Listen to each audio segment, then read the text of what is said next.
Jésus, rejeté de la terre, rejeté du ciel, suspendu entre ciel et terre, les disciples qui ont peur, un l'a trahi, l'autre l'a renié, les autres se sont enfuis, il n'y a qu'une poignée de gens auprès de cette croix. Tout ressemble à un échec. Mais gloire à Dieu, parfois un échec auquel on lui donne 3 jours pour que Dieu puisse intervenir, peut devenir la plus grande victoire que le monde n'a jamais connue. Alléluia. Alors parfois, ce qu'on a besoin dans notre échec, c'est d'être juste patient et de fixer nos regards sur le Seigneur qui peut transformer toute situation et l'amener à sa gloire et à son avantage.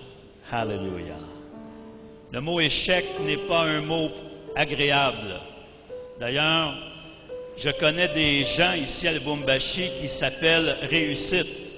Je connais un collègue ici à Lubumbashi qui est pasteur. Son prénom, c'est réussite. Alléluia.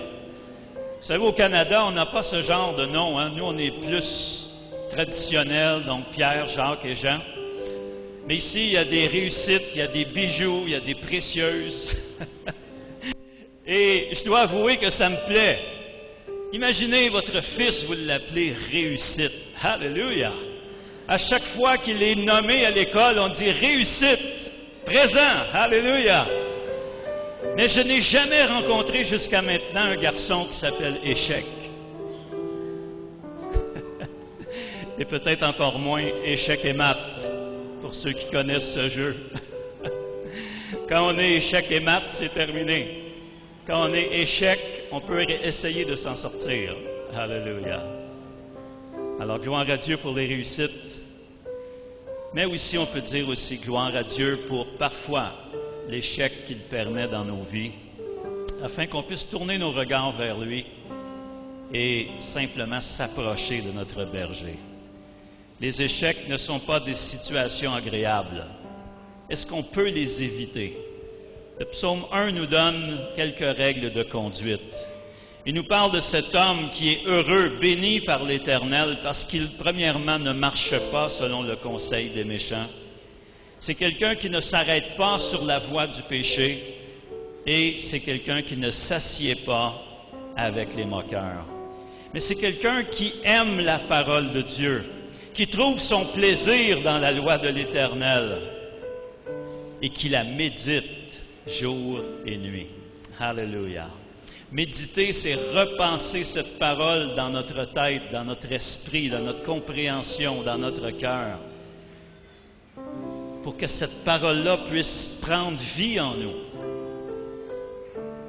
Il est comparé à un arbre planté près d'un courant d'eau qui donne son fruit en sa saison et dont le feuillage ne se flétrit point.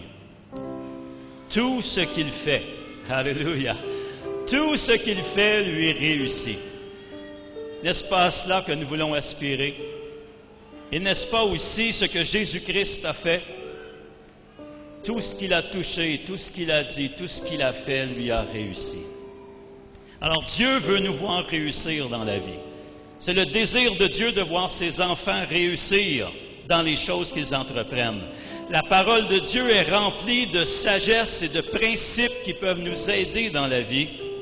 Et si nous la mettons en pratique, si nous avons la sagesse de cet homme qui a construit sa maison sur le roc, si nous mettons la parole de Dieu en pratique, on pourra éviter beaucoup d'échecs et connaître plutôt la réussite.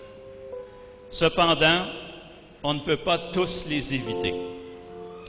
Ça, c'est la mauvaise nouvelle. On ne peut pas éviter tous les échecs. L'auteur du livre L'Ecclésiaste nous dit « Au jour du bonheur, jouis du bonheur, et au jour du malheur, réfléchis. Dieu a fait l'un exactement comme l'autre, de telle sorte que l'homme ne découvre rien de son avenir. » Dans Ecclésiaste 7, verset 14. Ce que l'Ecclésiaste veut nous dire, c'est parce que nous sommes des êtres humains imparfaits, que nous vivons dans un monde imparfait, corrompu par le péché, nous vivons dans un monde pécheur, alors l'échec est possible. L'échec fait partie de l'expérience humaine. Ce matin, j'aimerais regarder deux hommes dans la Bible qui ont connu un échec grave dans leur vie et la façon dont ils ont fait face à leur échec a déterminé la suite de leur vie. Le premier, on le retrouve dans l'Évangile de Matthieu, au chapitre 27, versets 1 à 5. Et il s'agit de ce disciple que Jésus avait choisi, en qui Jésus avait placé une certaine confiance, et son nom c'est Judas. Judas, ça aussi, il n'y a pas beaucoup d'enfants qui s'appellent Judas, surtout pas avec un S. Peut-être Judas, comme la tribu de Judas, ça peut aller, mais Judas avec un S, c'est un nom qui porte la honte, et il n'y a personne qui veut appeler son enfant comme cela. Dans Matthieu 27, versets 1 à 5, nous lisons « Dès que le matin fut venu, tous les principaux sacrificateurs et les anciens du peuple tinrent conseil contre Jésus pour le faire mourir. Après l'avoir lié, ils l'amenèrent et le livrèrent à Ponce Pilate, le gouverneur. Alors Judas qui l'avait livré, voyant qu'il était condamné, se repentit et rapporta les 30 pièces d'argent aux principaux sacrificateurs et aux anciens en disant « J'ai péché en livrant le sang innocent. » Ils répondirent « Que nous importe, cela te regarde. » Judas jeta les pièces d'argent dans le temple, se retira et alla se pendre. Judas avait livré Jésus pour de l'argent. Pourtant, il faisait partie de ces 12 hommes que Dieu avait choisis au tout début de son ministère. 12 apôtres, 12 personnes qui étaient pour vivre pendant 3 années et demie avec Jésus. Dormir où Jésus dormait, manger où Jésus mangeait, aller où Jésus allait, voir ce que Jésus faisait, entendre ce qu'il disait. Et pendant plus de 3 ans, il a vécu auprès de Jésus, témoin de ses miracles, et à une occasion même exerçant la même autorité que Jésus envers les maladies et envers ceux qui étaient liés par des démons. Il semble dans le texte que la condamnation à mort de Jésus l'a secoué. Au verset 3, ça dit « Alors Judas qui l'avait livré, voyant qu'il était condamné, se repentit. » Il est allé au temple et il a redonné l'argent de sa trahison. Quand on y pense, c'est tout un geste de sa part. Lui qui volait l'argent dans la bourse, maintenant il va lancer cet argent comme si ça ne valait plus rien pour lui. Il confesse son péché et il va se pendre. On peut dire que Judas n'a pas seulement connu un échec dans sa vie ici, mais à cause de la façon dont il a fait face à son échec, il est devenu lui-même un échec. Il s'est cru un échec. Et c'est pourquoi nous disons que notre réaction à l'échec, c'est plus important que l'échec lui-même. Comment allons-nous réagir? Et c'est ce qui fait parfois toute la différence entre un échec continuel dans nos vies et un échec qui devient une réussite plus tard. Laissez-moi vous souligner ou épingler le fait que Judas a commis 2 erreurs principales dans ce texte. Premièrement, il a confessé sa faute, mais aux mauvaises personnes. Il a confessé sa faute aux sacrificateurs, aux anciens du peuple. J'ai péché en livrant le sang innocent. Mais ces gens-là ne pouvaient rien pour lui. Jésus était le seul qui pouvait lui pardonner. Et d'ailleurs, ils lui ont répondu, « Que nous importe, c'est ton problème, ça te regarde. C'est toi, nous on t'a donné l'argent, maintenant débrouille-toi avec ta conscience. » Nous voyons comment les leaders religieux de cette époque étaient vraiment très loin de ce que Dieu avait pour eux. Cela te regarde. Aucune pitié, aucun sentiment pour Judas qui tout à coup se réveille et se dit « j'ai mal agi ». Cela te regarde. Judas ne s'est pas confessé à la bonne personne. Parfois, ça nous arrive à nous aussi, nous commettons une faute, nous commettons une erreur, Et au lieu de la confesser à la bonne personne, nous la confessons à, je pourrais dire, à Pierre, Jean et Jacques, des gens qui ne peuvent rien changer à notre situation. Si nous avons péché, la première personne à qui nous devons nous confesser, c'est à Dieu. Et si nous avons péché envers quelqu'un, c'est envers cette personne-là que nous avons offensé que nous devons aussi confesser notre faute. Alléluia.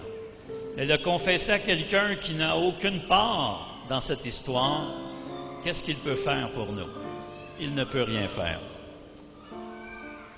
Deuxième erreur de Judas, il a cru que sa situation était sans espoir, il s'est considéré un échec. Et vous savez, il y a des gens comme ça qui ne peuvent accepter un échec. Et je dirais qu'un des secrets pour être capable de faire face à un échec et de se relever, c'est d'avoir l'humilité. Les gens qui sont très orgueilleux, quand ils ont un échec, ça les tue, ça les brise. Ils sont incapables de faire face à un échec. Laissez-moi vous donner un autre exemple par rapport à cela. Dans l'Ancien Testament, dans 2 Samuel, chapitre 16 et 17, nous avons l'histoire d'un conseiller de David, Achitophel. Et c'était quelqu'un que lorsqu'il donnait un conseil, lorsqu'il donnait son avis, on nous dit que sa parole était comme la parole de Dieu. Achitophel était habitué que lorsqu'il donnait un conseil, son conseil était suivi. Lorsqu'il donnait un ordre, son ordre était suivi. Mais un jour, parce que Dieu a voulu protéger son serviteur David, on a demandé conseil à Achitophel et on a demandé conseil à un autre conseiller et on a préféré prendre le conseil de l'autre conseiller. Qu'est-ce qu'a fait Achitophel? Il s'est levé, il a quitté la maison du roi. La Bible nous dit qu'il a donné les ordres à sa maison. Il est entré quelque part, il a pris un câble et il s'est pendu. Il ne pouvait pas encaisser même un seul échec. Tellement sa parole était considérée puissante et tellement l'orgueil avait grandi aussi dans son cœur. Comment réagissez-vous quand quelqu'un refuse votre conseil? Comment réagissez-vous quand quelqu'un dit « non, ton idée n'est pas bonne », alors que vous croyez que c'est la meilleure idée qui existe dans le monde? Comment on réagit? Est-ce qu'on est capable d'accepter cela avec humilité? Ou est-ce que l'orgueil va faire en sorte qu'on va se sentir un échec, on va se sentir déprécié devant les gens? Judas est l'exemple qu'il ne faut pas suivre. Mais il y a un autre homme dans la Bible, un autre disciple, qui a connu aussi un échec profond. Mais celui-là s'en est remis, parce que possiblement il a eu la grâce et l'intelligence de s'humilier devant Dieu. Et c'est l'apôtre Pierre. On peut lire son histoire dans Matthieu 26, donc juste les versets avant ceux qu'on vient de lire avec Judas. Matthieu 26, à partir du verset 69, nous lisons « Cependant, Pierre était assis dehors dans la cour. Une servante s'approcha de lui et dit, « Toi aussi tu étais avec Jésus le Galiléen. » Mais il le nia devant tous, disant, « Je ne sais ce que tu veux dire. » Donc, premier échec. Comme il se dirigeait vers la porte, une autre servante le vit et dit à ceux qui se trouvaient là, « Celui-ci était aussi avec Jésus de Nazareth. » Il le nia de nouveau avec serment, « Je ne connais pas cet homme. » Deuxième échec. Peu après, ceux qui étaient là s'étant approchés dirent à Pierre, « Certainement tu es aussi de ces gens-là, car ton langage te fait reconnaître. » Alors il se mit à faire des imprécations et à jurer, « Je ne connais pas cet homme. » Aussitôt le coq chanta, et Pierre se souvint de la parole que Jésus avait dite, « Avant que le coq chante, tu me renieras 3 fois. » Et étant sorti, il pleura amèrement. Alléluia. 3 fois, Pierre a échoué le test. 3 fois, il a dit, « Je ne connais pas cet homme. » Et même quand on a dit, « Non, non, tu as l'accent, tu as un peu le parler des gens du nord, de la Galilée. » Et là même, il a fait des imprécations, c'est-à-dire qu'il a prononcé des malédictions sur sa propre vie si ce qu'il disait était faux. Qu'il me soit fait ceci et ceci de la part de l'Éternel si je mens. Et il a juré. Je ne connais pas cet homme. Lui aussi a échoué, on peut dire de façon lamentable. Lui aussi s'est senti coupable. Peut-être qu'il s'est dit, jamais je ne pourrai regarder à nouveau Jésus en face, le regarder les yeux dans les yeux, sans devoir baisser le regard de honte. Il était déçu de lui-même, surtout que Jésus l'avait averti. Jésus lui avait dit, avant que le coq chante, tu vas me renier 3 fois. Et il avait dit, non, jamais, Seigneur, je suis prêt à mourir pour toi. Et cette phrase que Jésus lui avait dite, je crois, c'est ce qui a permis à Pierre de faire face à son échec. Pourquoi? Jésus savait qu'il était pour le renier. Mais Jésus lui a dit, et Jésus a continué à l'aimer quand même. Il s'est dit, Jésus savait que j'étais pour faire cela, mais il ne m'a pas retiré son amour. Jésus savait que je le renierais. Il me l'a dit, mais il a continué à m'aimer quand même. Alléluia. Pourtant, Judas aussi avait été averti. Vous vous souvenez, dans ce repas, dans la chambre haute, Jésus a dit, celui qui met la main dans le plat avec moi va me trahir. Et ça nous dit même que Jésus avait pris un morceau de pain, il l'avait trempé, il l'avait donné à Judas. Et c'était un signe d'honneur lors d'un repas de faire cela. Et Jésus avait dit à Judas, ce que tu as à faire, fais-le vite. Et Judas avait quitté et il était parti. Pierre a pu faire face à l'échec d'une meilleure façon que Judas, parce que sa relation avec Jésus était